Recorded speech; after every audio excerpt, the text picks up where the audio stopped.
नमस्ते दोस्तों, सुषमा स्वाद किचन में आपका स्वागत है। तो दोस्तों आइए आज की वीडियो में मैं आपको बहुत ही आसान तरीके से और बहुत ही टेस्टी गोभी के पराठे बनाने के लिए बता रही हूँ। तो देखिए, ये गोभी के पराठे बहुत ही ज़्यादा टेस्टी बनती है। तो आप इस तरीके से, मैं जो तरीके से बताई हूँ, आप बिल्कुल इस तरीके से गोभी के पराठे बनाइए। तो आइए मैं इसकी रेसिपी आपको दिखाती हूँ। के पराठे बनाने के लिए देखिए, मैं एक गोभी ली हूँ, इस तरह की बड़े साइज की मैं एक गोभी ली हूँ। मैं आपको एक नए तरीके से बताऊंगी जिसमें आप झटपट गोभी के पराठे बना सकते हैं और बहुत ही आसानी से बहुत ज़्यादा टेस्टी ये बनेगी। तो आइए इसकी रेसिपी मैं आपको दिखा रही हूँ। तो देखिए, सबसे पहले तो मैं गोभी को अच्छी तरह से छोटे छोटे पीसेस में काट लेती हूँ। तो देखिए फ्रेंड, गोभी को मैं इस तरह से छोटे छोटे पीसेस में कट कर ली हूँ और इसकी डंठल भी है, डंठल को भी मैं कट की हूँ, डंठल को फेंकी नहीं हूँ। देखिए इस तरह से डंठल भी मैं आपको दिखा रही हूँ। देखिए इस तरह से पतले पतले मैं डंठल को भी काट ली हूँ, क्योंकि इसकी डंठल में बहुत ज़्यादा ही टेस्ट रहती है, इसलिए मैं फेंकती नहीं हूँ गोभी को। गोभी के साथ मैं इसकी डंठल को भी पका लेती हूँ। तो देखिए, गोभी के साथ मैं इसकी डंठल भी ली हूँ और गोभी को इस तरह से बारीक बारीक छोटे छोटे पीस में कट कर ली हूँ। तो आइए मैं सबसे पहले आपको दिखाती हूँ कि गोभी को किस तरह से आपको फ्राई करके इसे स्टफिंग बनाना है। तो आइए फ्रेंड, देखिए गैस पे मैं कढ़ाई चढ़ा दी हूँ और इसमें मैं 1 चम्मच तेल डाल रही हूँ। बड़े चम्मच से 1 चम्मच तेल डालने के बाद देखिए, मैं 1 छोटी चम्मच से जीरा डाल रही हूँ। जीरे को अच्छी तरह से चटकने दीजिए। तो देखिए फ्रेंड, जीरा मेरी अच्छी तरह से चटक गई है। अब मैं इसमें 2 सूखी लाल मिर्च डाल रही हूँ। मैं 2 टुकड़ा करके डालती हूँ इस तरह से, और 2 पिंच हींग जरूर डालिएगा इसमें।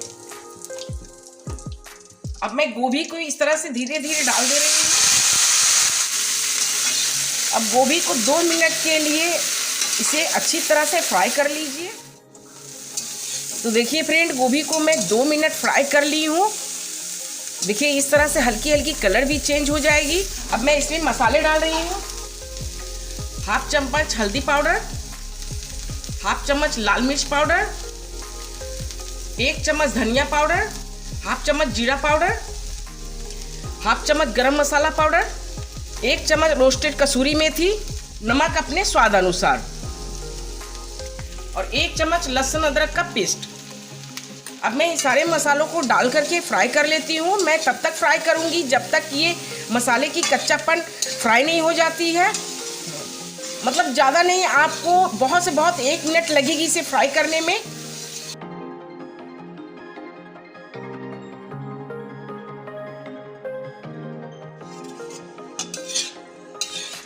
तो देखिए, मसाले डालने के बाद इस तरह से देखिए, जब मैं नमक डालती हूँ तो हल्के से देखिए इस तरह से पानी छोड़ने लगती है। अब मैं इस स्टेज में क्या करूँगी, मैं सारे गोभी को इस तरह से सिमट देती हूँ और सिमट करके इसे मैं 5 मिनट के लिए ढक्कन लगा करके छोड़ देती हूँ। इससे क्या होगी कि गोभी और गोभी की डंठल जो भी है अच्छी तरह से सॉफ्ट हो जाएगी।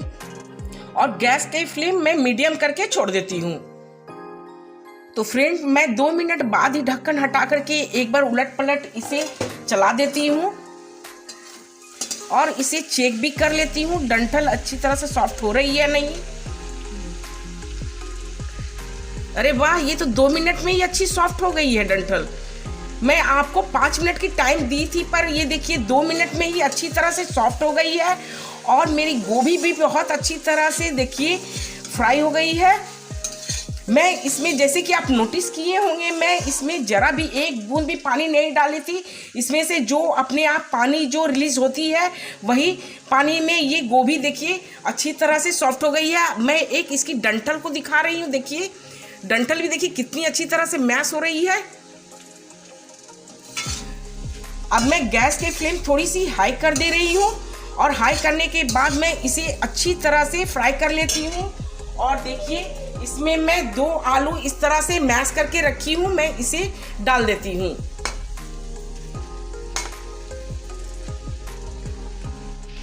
और आलू डालने के बाद मैं गोभी के साथ अच्छी तरह से इस तरह से मिला करके गोभी को इस तरह से मैश कर देती हूँ।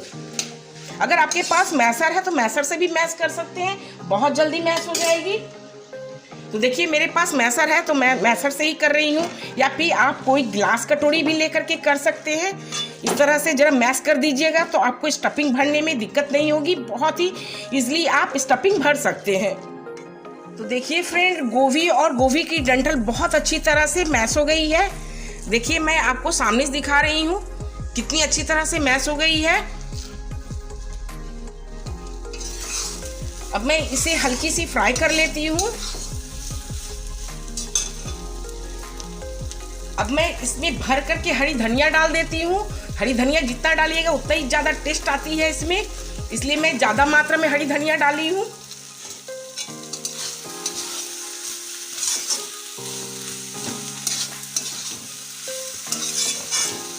तो ये लीजिए फ्रेंड, मेरी गोभी की स्टफिंग बन करके तैयार हो गई है।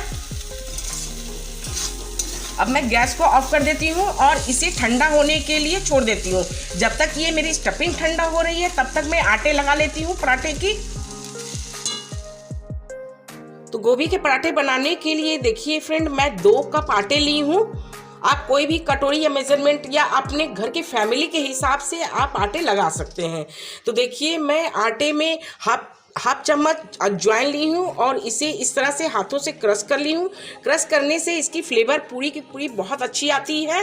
हाफ चम्मच नमक आप अपने टेस्ट के हिसाब से डालें और 1 टेबल स्पून ऑयल, मैं रिफाइंड ऑयल डाली हूँ, आप चाहे तो इसमें देसी घी भी डाल। अब मैं इन सबको अच्छी तरह से मिला करके और आटे लगा लेती हूँ। आटे में नॉर्मल रोटी पराठे के लिए जिस तरह से लगाती हूँ ना, बिल्कुल उसी तरह से लगानी है। तो मैं देखिए आटे में मैं थोड़े थोड़े पानी डाल करके आटे को लगाऊंगी। एक बार ज़्यादा पानी डालने से आपकी आटे बहुत ज़्यादा ही सॉफ्ट हो जाएगी, इसलिए मुझे बहुत ज़्यादा सॉफ्ट नहीं करनी है, बस नॉर्मल आटे लगानी है। तो देखिए फ्रेंड, मैं आटे बिल्कुल सॉफ्ट लगाई हूँ। जिस तरह से रोटी पराठे के लिए मैं आटे लगाती हूँ, बिल्कुल उसी तरीके से आटे आपको लगानी है। तो देखिए इस तरह से आटे लगा लीजिए। तो आइए अब मैं स्टफिंग चेक कर लेती हूँ। स्टफिंग ठंडी हो गई होगी तो आपको पराठे बना करके दिखा रही हूँ। तो देखिए फ्रेंड, मैं इस तरह से एक लोई निकाली हूँ आटे से और इसे अच्छी तरह से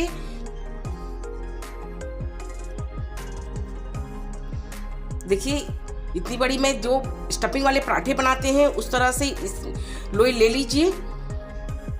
अब मैं इसे सूखे आटे में इस तरह से मिला लेती हूँ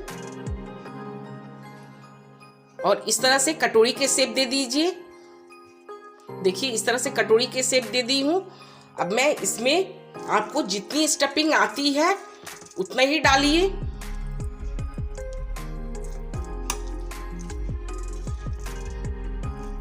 मैं देखिए लगभग 2 चम्मच में स्टफिंग डाल दी हूँ इसमें और इस पर हल्की सी इस तरह से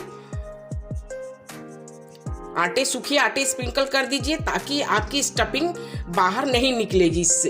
अब इस तरह से धीरे धीरे इसके मुंह को लॉक कीजिए।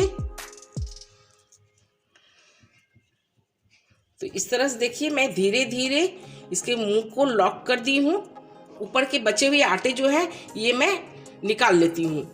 देखिए बहुत अच्छी तरह से लॉक हो गई। इसके मुंह को अच्छी तरह से लॉक कीजिएगा और इसे इस तरह से हल्की हल्की उंगलियों से इस तरह से पंच कर दीजिए ताकि आपके स्टफिंग बराबर इस तरह से बराबर में हो जाए। तो आइए अब मैं इस तरह से आटे में लोई को लपेट लेती हूँ और इसे हल्के हल्के हाथों से मैं पराठे बेल लेती हूँ।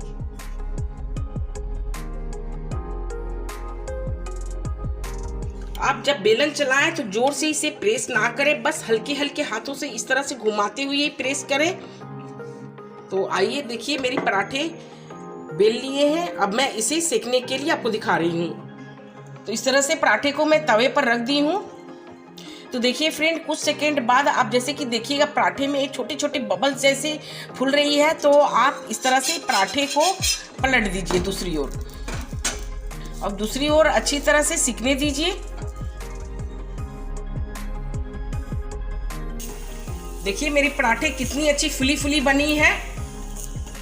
गोभी के पराठे हर किसी का फूलता नहीं है, पर देखिए मैं जो ट्रिक से बनाई हूँ, जो तरीके से बनाई हूँ, देखिए मेरी पराठे कितनी अच्छी फुली फुली बनी है और इसकी टेस्ट बहुत ही लाजवाब बनती है। आप एक बार ज़रूर ट्राई करके देखिएगा।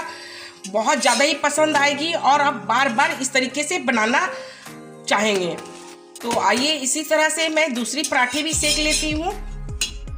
तो ये लीजिए फ्रेंड, गोभी के पराठे मैं आपको सर्व करके दिखा रही हूँ। ये गोभी के पराठे बहुत ही टेस्टी और बहुत ही मैं आसान तरीके से बनाने के लिए आपको दिखाई हूँ। और ये गोभी के पराठे देखिए, सारे के सारे पराठे मेरी फुली फुली बनी है, जैसे मैं दिखाती हूँ आपको। देखिए इसके अंदर स्टफिंग देखिए कितनी भरी हुई है। और देखिए अगर आपकी पराठे फूल जाती है तो इस तरह से आपके ऊपर वाले पराठे इस तरह से निकल जाएंगे तोड़ने से। देखिए कितनी अच्छी तरह से स्टफिंग में भरी हूँ। और ये देखिए मैं इसे बटर डाल करके और चटनी के साथ सर्व की हूँ। आप चाहे तो जो अपने मनपसंद चटनी के साथ सर्व कीजिए और गोभी के पराठे इंजॉय कीजिए।